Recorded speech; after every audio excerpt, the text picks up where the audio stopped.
Shailendra minister అందరూ కూడా meeting లో ఉంటారు కదా. వెంటనే మినిస్టర్ ఇలా జరుగుతుందని అస్సలు ఊహించలేదు, మీరేమైనా మాట్లాడాలనుకుంటున్నారా అని అడుగుతూ ఉంటే ఫణీంద్ర చాలా ఎమోషనల్ గా ఫీల్ అవుతూ ఉంటాడు.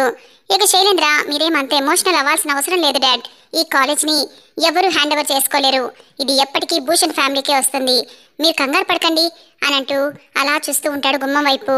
వీడింకా రాలేదేంటి అని అనుకుంటూ ఉంటే వెంటనే మినిస్టర్ అయితే ఒక్కొక్కరుగా ఈ పేపర్ మీద సంతకాలు పెట్టండి అని అందరి దగ్గర సైన్ తీసుకుంటూ ఉంటాడు. చివరిగా శైలేంద్ర దగ్గరికి వచ్చేస్తుంది. శైలేంద్ర ఏంటి అంతా అయిపోయేలా ఉంది, వీడు మాత్రం ఇంకా రాలేదు అని అనుకుంటూ ఒక్క నిమిషం అని వెళ్ళి రంగాకి ఫోన్ చేస్తాడు. అప్పుడే రిషి వచ్చేస్తున్నాను అన్నయ్య అని చెప్తూ ఉంటే ఇంకా ఎంతసేపురా, ఇక్కడ అంతా అయిపోయేలా ఉంది, త్వరగా రా అని ఫోన్ పెట్టేస్తాడు. ఆ తర్వాత ఏమీ తెలియనట్లుగా వచ్చి అందరితో మాట్లాడుతూ ఉంటాడు. డిబిఎస్టి కాలేజ్ మాకు ఎంతో ప్రత్యేకమైనది, ప్లీజ్ సార్ ఏదో ఒకటి చేయండి అని అంటూ ఉంటాడు కావాలని. ఇక వెంటనే మినిస్టర్ చూడు శైలేంద్ర, ఇప్పటి వరకు మేమంతా చేయగలిగింది చేశాం కదా, ఏమీ చేయలేకపోయాం. రిషి అయినా వసుధారయ్య అయినా ఎవరైనా ఒకరు వస్తే తప్ప దీన్ని ఆపడం ఎవరి వల్ల కాదు, అందుకే చెప్తున్నాం, ఇక మీదట దీని గురించి ఆలోచించడం మానేసి అందులో సంతకం పెట్టు అని చెప్తాడు. ఇక శైలేంద్ర ఇందులో సంతకం పెట్టడానికి నాకు మనసు రావడం లేదు సార్, ఇది మా భూషణ్ ఫ్యామిలీకి సంబంధించిన కాలేజ్, అలాంటిది మీరెందుకు ఇలాంటి నిర్ణయం తీసుకున్నారో నాకు అర్థం కావడం లేదు, ప్లీజ్ సార్ ఒకసారి ఆలోచించండి, ఒక్క అవకాశం మాకు ఇవ్వండి అని చెప్తూ ఉంటాడు. వెంటనే ఇక మినిస్టర్ ఫణీంద్ర మహేంద్ర అందరూ కూడా ఏంటి ఇన్నిసార్లు చెప్తుంటే నీకు అర్థం కావడం లేదా, మనకు ఎలాంటి అవకాశమూ లేదు, నువ్వు అలా ఆలోచించుకు అని చెప్తూ ఉంటాడు ఫణీంద్ర. ఇక శైలేంద్ర వీడు మాత్రం రావడం లేదు, ఈయనేమో సైన్ చేయమంటున్నాడు, ఏం చేయాలి అని అనుకుంటూ తడబడుతూ సైన్ పెట్టాలా వద్దా అని ఆలోచిస్తూ ఉంటే అంతలో మినిస్టర్ శైలేంద్ర ఇక ఎక్కువ ఆలస్యం చేయకుండా ముందు సంతకం పెట్టు అని అడుగుతూ ఉంటే సరే సార్ పెట్టేస్తాను అని చెప్పి సైన్ పెట్టబోతూ ఉంటాడు. అంతలోనే వస్తారా ఎంట్రీ ఇస్తుంది. వస్తారని చూసి అందరూ కూడా స్టన్ అయిపోతారు. వెంటనే మినిస్టర్ అమ్మ వస్తారా అని చెప్పేసరికి అందరూ వెనక్కి తిరిగి చూస్తారు. శైలేంద్రకైతే దిమ్మ తిరిగిపోతుంది. ఏంటిది వసుధార వచ్చింది ఏంటి అని అనుకుంటూ ఒక్కసారిగా భయపడి దయ్యం దయ్యం అని అంటూ దేవయాని వెనక దాక్కుంటాడు. వెంటనే దేవయాని ధరణి అందరూ కంగారు పడిపోతూ ఏంటండి ఇది, ఎందుకలా భయపడుతున్నారు అని అడుగుతూ ఉంటే మామ్ అదిగో వసుధార దయ్యం అని చెప్తూ ఉంటే దయ్యం ఏంటి, నేను మనిషిని, కావాలంటే నా కాళ్ళు చూడండి ముందుకే ఉన్నాయి అని చెప్తూ ఉంటుంది. అందరూ కూడా ఆశ్చర్యంగా చూస్తూ ఉంటారు. ఇక మహేంద్రకైతే చెప్పలేనంత హ్యాపీగా అనిపిస్తుంది. ఫణీంద్ర కూడా అమ్మ వస్తారా వచ్చేసావా అని అంటూ ఉంటే అప్పుడే మహేంద్ర అమ్మ వస్తారా ఎక్కడికి వెళ్ళిపోయావమ్మా, నువ్వు వచ్చావంటే అయితే రిషి అని అడుగుతూ ఉంటే అవును మావయ్య, నేను రిషి సార్ నీడే వస్తే సార్ కూడా వచ్చుంటారు కదా మావయ్య, అదిగోండి డిబిఎస్టి కాలేజ్ సీరసింహం నా రిషి సార్ వస్తున్నారు అని చెప్పేసరికి అందరూ కూడా స్టన్ అయిపోతారు. అందరికీ దిమ్మ తిరిగిపోతుంది. శైలేంద్ర దేవయానికి మాత్రం ఏం మాట్లాడాలో తెలియక చాలా కంగారు పడిపోతూ అలా చూస్తూ ఉంటారు. వెంటనే రిషి సూపర్ ఎంట్రీ ఇస్తాడు. స్టూడెంట్స్ అందరూ రిషిని చూడగానే చెప్పలేనంత హ్యాపీగా ఫీల్ అవుతూ ఉంటారు. రిషి సార్ వచ్చారా అని అంటూ అందరూ రిషిని పలకరిస్తూ పరిగెట్టుకుంటూ వస్తూ ఉంటే కాలేజ్ అంతా కూడా చెప్పలేనంత సంబరంగా ఫీల్ అవుతూ ఉంటారు.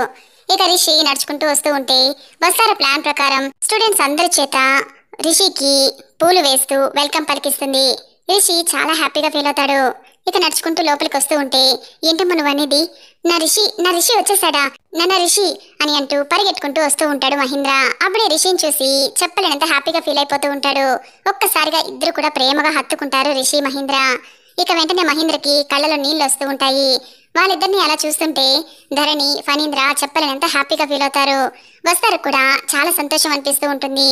వెంటనే రిషి డాడ్ వచ్చేసాను కదా ఎందుకు ఇప్పుడు బాధపడుతున్నారు అని అడుగుతూ ఉంటే నాన్న మళ్ళీ నిన్ను ఇలా చూస్తానని అస్సలు అనుకోలేదు, అమ్మ వస్తారా నీ నమ్మకమే నిజమైంది, నువ్వే గెలిచావమ్మా, నీ రిషి సార్ని నువ్వు ఇక్కడికి తీసుకొచ్చావు, నీకు ఎలా థ్యాంక్స్ చెప్పాలో కూడా నాకు అర్థం కావడం లేదమ్మా, నీ మేలు అస్సలు మర్చిపోలేను అని అంటూ చేతులు జోడించి వసుధారకి నమస్కారం పెట్టబోతూ ఉంటే వెంటనే వస్తారా అయ్యో మావయ్య ఏంటిది, మీరు నాకు నమస్కారం పెట్టడం ఏంటి, ఊరుకోండి మావయ్య అని అంటూ ఉంటుంది వస్తారా. అప్పుడే రిషి అవును డాడ్ మీరు ఎక్కువ ఎమోషనల్ అవ్వకండి, అయినా నేను వచ్చేసాను కదా ఇంకెప్పటికీ మిమ్మల్ని వదిలి ఎక్కడికి వెళ్ళను అని చెప్తూ ఉంటాడు బాధగా. వెంటనే మహేంద్ర లేదు నాన్న ఇంకొక క్షణం కూడా నేను నిన్ను వదిలి ఉండలేను, నువ్వు ఎప్పటికీ నన్ను వదిలి వెళ్ళకూడదు అని చాలా ఎమోషనల్గా ఫీల్ అవుతూ ఉంటాడు. ఇదంతా చూస్తూ దేవయాని శైలేంద్రకి ఏమీ అర్థం కాదు. మమ్మీ అసలు ఏం జరుగుతుంది ఇక్కడ, నేను అనుకున్నదేంటి ఇక్కడ జరుగుతున్నదేంటి, వసుధార రావడం ఏంటి, ఆ తర్వాత వెంటనే రిషి కూడా రావడం ఏంటి, అదెలా సాధ్యమైంది మమ్మీ అని అడుగుతూ ఉంటే, నీ తెలివి తక్కువ తనం వల్లే ఇదంతా జరిగిందిరా. ఏం జరిగిందో పూర్తిగా తెలుసుకోకుండా అందరినీ గుడ్డిగా నమ్మేస్తావు, చివరికి ఇలా బాధపడతావు. ఇదే కదా నువ్వు మొదటి నుంచి చేస్తుంది అని చెప్తూ తిడుతూ ఉంటుంది. మమ్మీ, అసలే నాకేం జరుగుతుందో అర్థం కావడం లేదు, నువ్వు మధ్యలో నన్ను తిడతావేంటి అని అంటూ ఉంటాడు.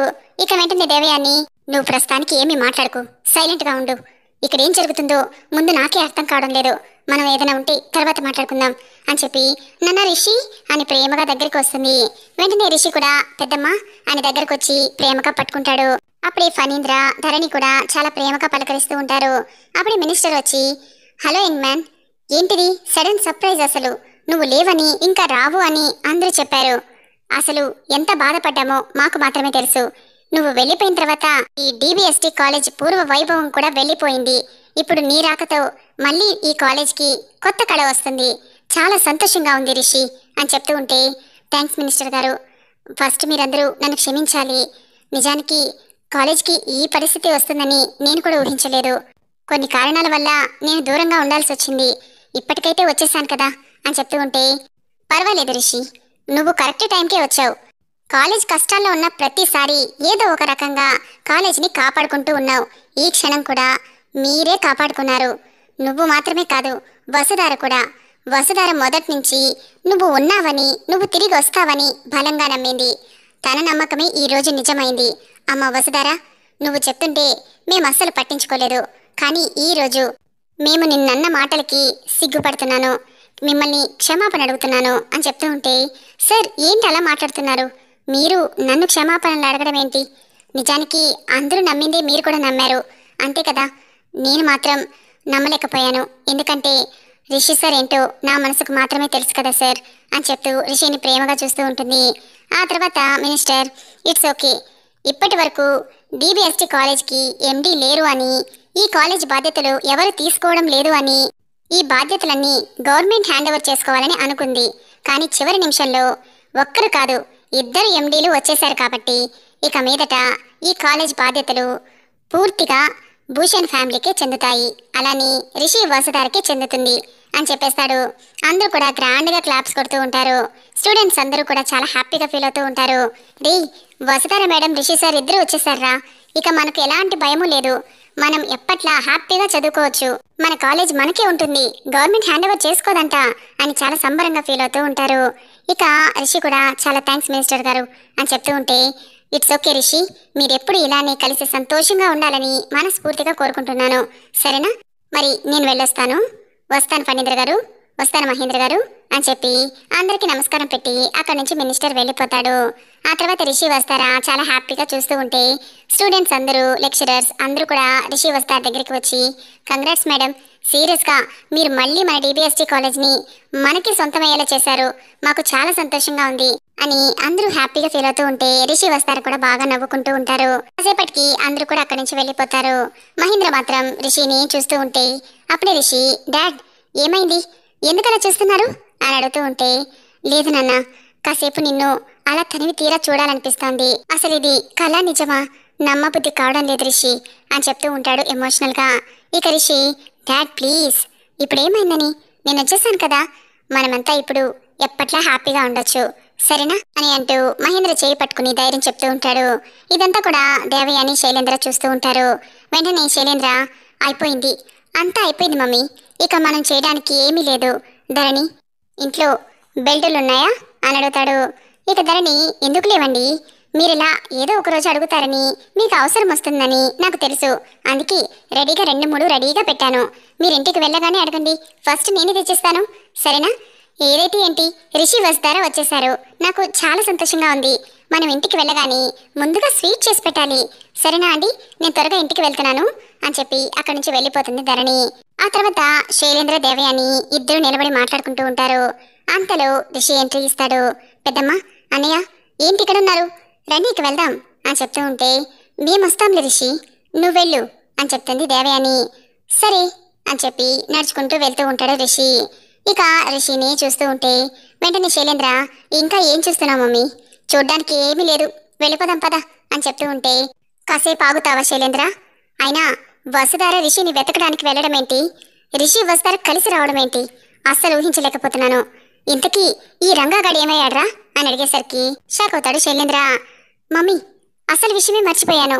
ఈ గొడవలో పడి వాడి గురించి పూర్తిగా మర్చిపోయాను. వాడు వస్తానన్నాడు, మరి రాలేదేంటి?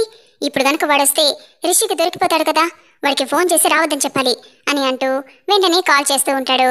ఫోన్ రింగ్ అవుతూ ఉంటుంది. వెంటనే రిషి ఫోన్ లిఫ్ట్ చేసి హలో అని అంటూ ఉంటే, రీ రంగా ఎక్కడున్నావు అని అడుగుతూ ఉంటాడు. ఇదిగో ఇక్కడే ఉన్నానన్నయ్య, మీ ముందే ఉన్నాను కదా అని అంటూ వెనక్కి తిరిగి చూస్తాడు. ఇక శైలేంద్ర దేవయాని ముందుకు చూసేసరికి రిషి ఫోన్ మాట్లాడుతూ నడుచుకుంటూ వస్తూ ఉంటే ఇద్దరు కూడా స్టన్ అయిపోతారు. ఇదేంట్రా, రిషి ఫోన్ మాట్లాడుతూ వస్తున్నాడు అని అలా చూస్తూ ఉంటే ఇక రిషి వాళ్ళ దగ్గరికి వచ్చి, ఏంటన్నయ్య అలా చూస్తున్నారు, నా యాక్టింగ్ ఎలా ఉంది అని అడిగేసరికి ఇద్దరు కూడా స్టన్ అయిపోతారు. దిమ్మ తిరిగిపోతుంది. ఏంట్రా ఇది అని ఒకరినొకరు చూసుకుంటూ ఉంటే వెంటనే శైలేంద్ర, ఏంటి మమ్మీ ఇది అంటే వీడు వీడు రిషి కాదు రంగానా అని అడుగుతూ ఉంటే నవ్వుతూ ఉంటాడు రిషి. అప్పుడే దేవయాని చాలా హ్యాపీగా ఫీల్ అవుతూ ఉంటుంది. అంటే నువ్వు రంగానా, నిజంగా రిషి కదా అని అడుగుతుంది దేవయాని. ఊరుకోండి మేడం గారు, రిషి సారే లేరన్నారు, మరి సడన్ గా రిషి సార్ ఎలా వస్తారండి? అయినా అన్నయ్యే ఇలా నన్ను సూటు బూటు వేసుకొని రమ్మని చెప్పాడు. ఈ గెటప్ లో నేను వచ్చే రిషిలానే ఉన్నాను కదా అని చెప్తూ ఉంటే, సూపర్ రా నువ్వు, యాక్టింగ్ కాదు జీవించేసావు తెలుసా. మేమే అసలు నమ్మలేకపోయాం, కనుక్కోలేకపోయాం. ఇప్పుడు నువ్వు చెప్పే వరకు కూడా నువ్వు రంగా అని తెలియలేదురా, అంత బాగా యాక్ట్ చేసావు, నువ్వు సూపర్ తమ్ముడు అని చెప్తూ ఉంటే, థ్యాంక్ యూ అన్నయ్య, థ్యాంక్ యూ. మీరు అవసరానికి నాకు డబ్బులు ఇచ్చారు, మీకు ఈ మాత్రం హెల్ప్ చేయకపోతే ఎలా? ఎవరికి డౌట్ రాకూడదు కదా, అందుకే పక్కాగా చేస్తున్నాను, ఓకేనా అని చెప్తూ ఉంటే, నువ్వు రంగా అయితే మా అందరి గురించి అంత కరెక్ట్గా ఎలా తెలుసు అని అడుగుతుంది దేవయాని. అదేంటి మేడం గారు, అన్నయ్య మీ అందరి గురించి ముందుగానే నాకు చెప్పేశాడు, అందుకే నటించడం కాదు జీవించేశాను అని చెప్పేసరికి ఇద్దరు కూడా చాలా సంబరంగా ఫీల్ అవుతూ ఉంటారు దేవయాని శైలేంద్ర.